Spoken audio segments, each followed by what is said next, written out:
मुंबई प्रतिनिधी राहुल हांडोरे यांच्याकडून डॉक्टर बाबासाहेब आंबेडकरांनी संविधान लिहून हा देश एकसंघ ठेवला.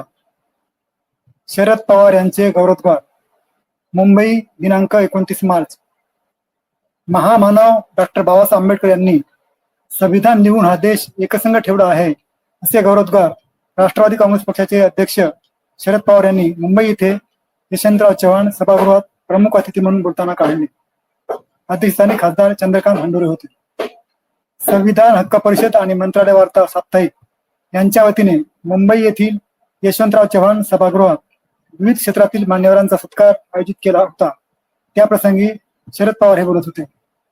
शरद पवार पुढे बोलताना म्हणाले की आपल्या शेजारी राष्ट्रात श्रीलंका, पाकिस्तान आदी ठिकाणी हिंसक दंगली झाल्या, रक्तपात झाले, परंतु आपल्या देशावर कितीही संकटे आले तरी आपल्या संसदीय लोकशाहीमुळे देश एकसंघ राहिला.